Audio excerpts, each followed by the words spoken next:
Hey, what's up everybody? Welcome to a new video, and this one is going to be something that I've done in reaction videos before, but I've never actually made an entire video about, which is sort of, well, predictions for what I think is going to happen for the following season. And this time, I'm going to be doing my predictions for what I think is going to happen in Season 2 of Fire Force, which I'm super excited for anyway, because Fire Force was one of my favorite animes of the last few seasons. So let's get into it. And so, like I said, my theories are going to be pulling a lot from the opening of this first episode and just the opening of the season in general, and a little bit from the end of the first episode, but let's get into what I think is going to be happening, or what I think is being kind of hinted at with the opening. So the first thing we see in the opening is Shinra, and we also see Sho, and we see them in what looks like Adola in their world's version of hell, but we also see this large girl made entirely of fire, which we actually see in a moment later that she seems like a normal girl apart from having that crazy look on her face. And we also see a few other characters fly by along with her, including Shinra, and a couple characters obscured by pillars of fire, and those pillars of fire then circle the power station that powers the world in this show. Now, considering the way they showed this, I feel like the characters that are presented, and of course the characters that are covered in pillars of fire, are significant to Amaterasu itself, perhaps how it's powered, because we know that the Adola Burst is a big deal in this series, and Adola Links are another big thing in this series, and both of those things I feel like could play into what potentially they're going to be revealing about Amaterasu. So my theory is that some form of an Adola Burst is powering Amaterasu. Now, we've only ever seen Adola Bursts linked to people, and so my theory, based on the fact that we also have the ending with a moment where Shinra seems to be going insane, and it's called the Flames of Madness, my guess is that since we've only ever seen Adola Bursts linked with people, potentially Amaterasu is powered by a person possessing the Adola Burst. Now that could have some pretty big implications, because with the character that we see who's completely engulfed in flames, what's to say that the person powering Amaterasu is there of their own free will? What's to say they're not just captured and kept there in Amaterasu to power it, and therefore has been driven to madness? So my guess is that the characters spinning around are characters with some form of Adola Burst or an Adola Link, which I'm not sure if the girl, I forget her name, hold on, Humie? I wrote her name in the script, but I forgot how to pronounce it, so don't flame me in the comments.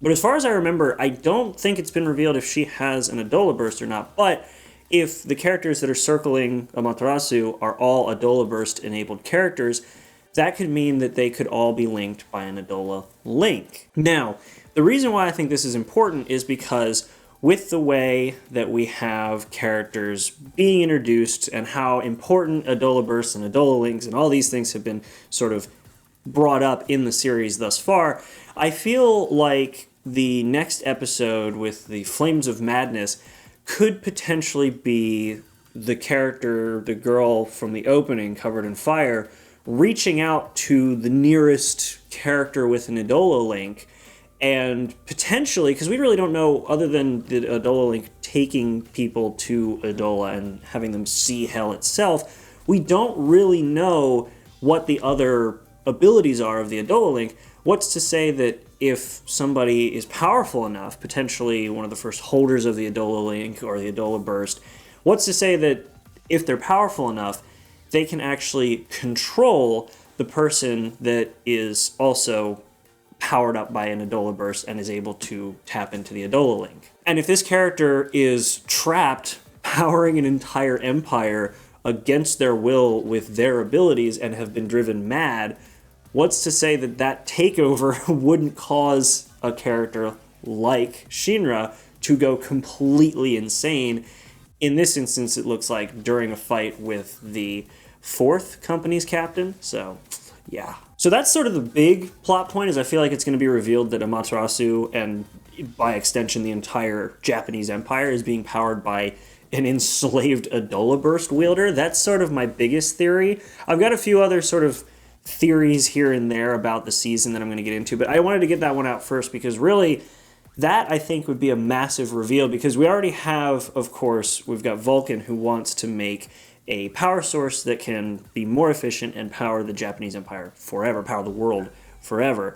And that's clearly a goal of his, but I feel like that would become even more important when we realize that there's a person against their will being forced to power the entire Japanese Empire. So that would be a pretty big reveal. I'm hoping that's the case. I'm really kind of grasping at straws here, though, because with the way they showed the Amaterasu with the fire and all the other characters, I feel like these characters that are being introduced are Adola burst-enabled characters, because we already know that one of them is. It's Shinra. So by extension, I would think that all the others are, but again, grasping at straws here, but that's my initial big plot point theory. A couple other plot points here, not as important as the reveal of something like that, but I feel like we're going to get a lot more of the other fire companies, especially considering they went out of their way in the opening to introduce 1, 2, 4, 5, 6, 7, and 8. Not 3, because that was Giovanni's, and, well, we know what happened there. But considering they showed a lot of action involving not just Fire Company 8, but a few other characters from other fire companies, I think that we're going to see a lot more cooperation and teamwork with the other fire companies, especially now that the traitor fire company with Giovanni has been ratted out and they no longer are part of the overall fire force. So generally, I feel like we're going to see more of the other fire companies, and I hope, because I saw it in the opening and I'm really excited for it, I really, really hope that we see more of Joker, and it appears as though we actually get some backstory with him. We see a younger version of him surrounded by, not white-clad, because they're not dressed like the white-clad, they're dressed with something different, but I am not 100% sure who they are, but it looks like he was part of some cult or group, and as a result lost his eye. This is also immediately juxtaposed, that's the word. I wrote it and still had trouble saying it. I don't know why. That point with Joker and his eye patch and fire is immediately juxtaposed by Fire Company 1's captain. I got that line out, my God. And we see him with his eye patch, and we also see at the very end him holding some sort of wrapped up book. I'm wondering if potentially that is his documentation of his experience in hell, in the Adola realm.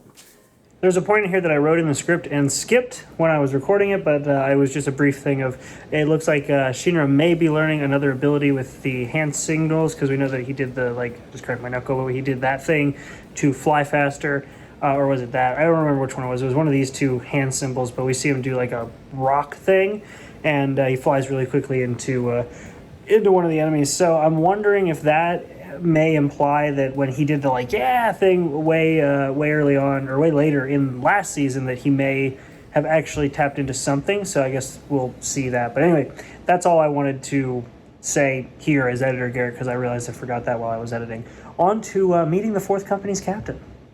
Julie just couldn't not be a part of this. Isn't that right? Couldn't leave it alone. It also looks like there's the potential for Fire Company 4's captain to play a pretty decent role, especially considering in the very next episode is where we're going to be introduced to him a bit more and get a bit more information about him. So hopefully that'll be an interesting encounter, especially since I feel like he's one of the other characters who has been in that realm and has seen things, hence the scar down his face. So I guess we'll find out. So with those out of the way, I have 2 more theories and then we're done here. So first off is going to be a fight that I am extremely, extremely excited for. So it looks like we're going to get Kandro, Burns, and Joker all fighting. 3 of the strongest characters we've seen, who aren't even main characters, but 3 of the strongest characters we've seen thus far. And I'm only thinking and theorizing that Joker's strong because we've seen how mysteriously powerful he is. So really, yeah, I think he's going to be a pretty great match for, well, Kandro especially, but seeing Burns and the way that he fought in the last season and knowing his form of pyrokinetic abilities, that could be a really good fight. And I feel like potentially that could be part of maybe an investigation into the actual Amaterasu facility. Perhaps Joker is defending that secret, or maybe trying to find that secret, or some misunderstanding of the sort. I'm not 100% sure, but considering that we've got the first fire company's captain, I would think that he's a little more loyal to the overall church, so he may not even be willing to try to get into Amaterasu. We may have Joker, kind of the agent of chaos, and then maybe, because of course we know that Kundra is more of a nationalist, we might have him trying to get in, and that's where the fight sparks. Maybe it's not a 2-on-1, but it's a 1-on-1 with 3 people. I would think that would be even cooler, actually. 2 fire company captains and Joker, that would be cool. And lastly, I have no idea who this girl is. I think her ability looks super, super cool, and she seems to be a little unhinged. But also, she's one of the characters that we see, at least it looks like, I think it's her because pink hair, same body style, same outfit, except her hood's down in the next cut. I think that she is another Adola Burst wielder because we have everybody going in the circle around Amaterasu, and she's one of them, and of course we have her showing off her ability, which appears to be drawing fire. So I wonder if that has some kind of implication for maybe signaling something in the later seasons or setting up traps in the later episodes. Who knows? Either way, I am extremely curious to see where this season goes, but those are my main theories. Those are the main theories that I'm really hoping to see, especially the big reveal that perhaps the entire Amaterasu facility and all of the empire that we've come to know is being run off of somebody against their will, and the entire thing has been established based on a lie. That could have some pretty big implications for the rest of the world and how things go. So hopefully that's the case. This has been my theories video. I'm really excited to see if I'm right or not. I will not be covering this episode by episode. If you guys are not aware, I've shifted formats, so different kind of video every single day. Every other day. Different kind of video every other day. For more details, check out the video over there where I talk about how things are going to be changing. And that's it. Let me know in the comments, without spoiling anything, let me know in the comments what you guys think of my theories, if you think I'm on point, if you think I'm off base. If you've read the manga, you feel free to laugh. Just don't imply that I'm wrong or right. I just want to throw my theories out here and see where things go. But either way, guys, that's been it. Thanks for watching. I hope you enjoyed this style of video. I'll be putting out another video probably later on in this season as things become more interesting or worse. Obviously, people didn't really like the first season. I did, and I'm really excited for the second season, and I cannot wait. But make sure to subscribe for those kind of videos. Leave a comment, like, the whole 9 yards, and I'll see you guys in the next video. If you want to talk more about this, check out my Discord, and I'll see you in the next one. Make sure to be there, and have a good one.